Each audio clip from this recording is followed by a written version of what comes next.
Well, this weekend, if you're going to be doing a little bit of binge watching, what are these streaming services that you absolutely have to have? If I whittled it down to just 3 that you could have, and that includes anything, any streaming service, what are the 3 that you absolutely have to have? Is YouTube TV a streaming service? I'll count that as that. Yeah. Okay. I would put that as 1. So I switched to that. I got to have that. You know how I feel about Netflix. Yep, right. Got to have that. Okay. And Amazon Prime had Tyler Cameron's show, so I got to have that. Oh, okay. Wow. All right. Going all in on that.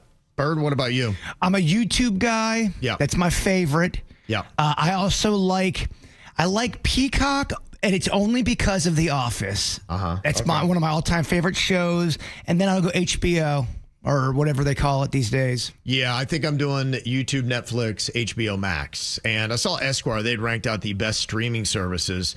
Maybe if there's any headline on this, they put Netflix at number 4 on their list. So Netflix wouldn't make the cut, which is odd because, Netflix is just such the behemoth of it. You almost feel like that's the standard. You got to have Netflix. Who made this list? Esquire. Yeah, they're jealous. Okay. Something's going on there because if you don't make Netflix number 1 or number 2. Well, they said in their argument is once dominant, now coasting on accessibility with Stranger Things and Squid Game ending, its biggest draws are vanishing, is what Esquire says about it. Now, Jaybird would say that Nona movie on there is really good with Vince Vaughn. I would tell you the new season of You that was on there was really good. I just wrapped it up, and I was very pleased with how You ended. There's some good stuff on there, but I can see how that could be 4th. And let me see what's ahead in the other 3 spots. I think before you condemn the list, they put HBO Max at number 1, which Jaybird and I would both agree that would make our top 3. And outside of the YouTube and Netflix, it's the strongest platform, I believe. They say it is the gold standard for prestige TV with hits like The White Lotus and The Last of Us. It leads by delivering quality month after month. And they have been solid since I was a kid. You could make a debate their number 1. You really could. Yeah, I think so too. They put Apple TV Plus at number 2 on their list. It says now consistently putting out high-quality shows like Severance and Stick, worth keeping year-round. And they do have a couple shows. They're quietly coming on. Then they've got Paramount Plus at number 3. I like that one. It's got Twilight Zone on it. It's got Bar Rescue on it. What they say is the hero is that Taylor Sheridan. He's the one that did Yellowstone and all the gazillion spinoffs from that lioness. Gotcha. He's kind of like the dude. Is it Chandra Rhimes? Yeah, he kind of makes all the male version of her. Okay. Yeah. So they put at Paramount Plus at 3. So those are the 3 they have ahead of Netflix. And I think you could legitimately make an argument that you could drop Netflix down to 4 because I think they live number 1 in your brain because of what they've done to this point. But right now, in this moment, with what they're cranking out, are they even keeping up with HBO Max? I think HBO Max might be cranking out better content at this moment. And I also think Netflix is liars. They're top 10. They're making it up weekly or daily to act like these shows or movies. Yeah. You gotta see them today. Right. It's a promotional tool to get you to watch what they want you to watch. Yes. Basically is what that's all about.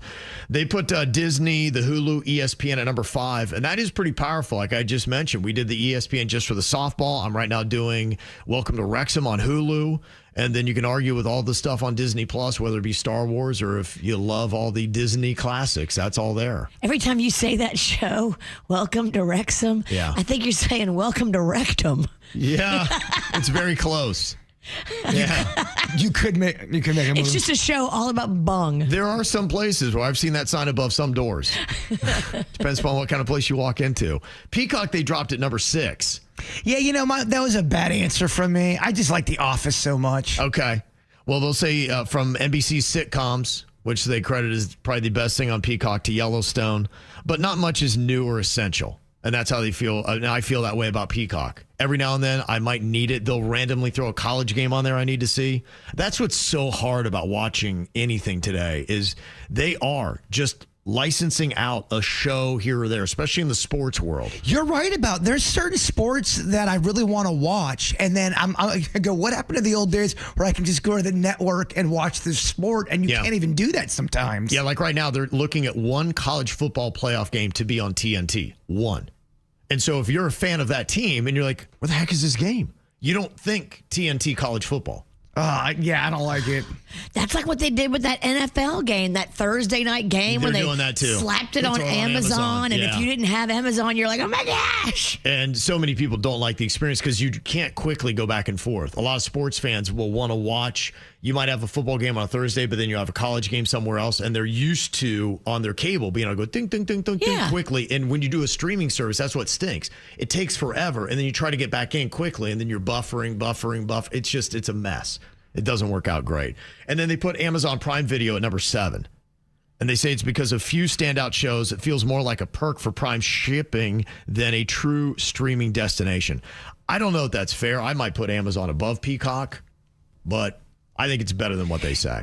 This whole conversation makes me want to cancel 3 or 4 of my services because I haven't watched that in 6 months. I haven't watched that streaming service in 5 months. This conversation should be making you say that because I think it will make you realize you need to look and say, okay, if you broke it down and said, for instance, Nonas, you watch that movie on Netflix, and if you would have gone to a theater, what are you paying for a ticket? I'd never go. $15? Is that it's 15, 20 bucks? Something At the fancy theater, it's a little more. I like to go with the recliners and the waitress. You're too bougie for me. I'm going dollar theater if they had it, but they don't do those anymore. I went to the bougie theater Virginia's talking about, and I went with Honey Face, my girlfriend, and it was so expensive. We didn't even get that much. I went with my mom and Frank one time, and you've never seen somebody suck down margaritas faster than Frank. And these margaritas in the fancy theater are like $25 a pop. Oh, I know, yeah. I watched this man. They got no alcohol in them. He drank an entire margarita in 3 sips. And then ordered another one so quick. I was like, "Oh my gosh, the bill!" Well, when you got big money, and you're parched. Yeah.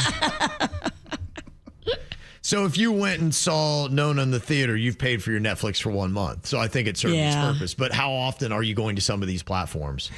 How often do they put out a Nona's? It's a good question, and I do highly, highly recommend that movie. I know. You've been saying how great it was. I have to watch it. Mm-hmm. I watched all CBS did a big story on it ahead of time, so I knew the backstory of the real guy that did all this. And it really is a fun story because it's based in reality. It reminded me a lot of My Italian Family. Oh, I love that.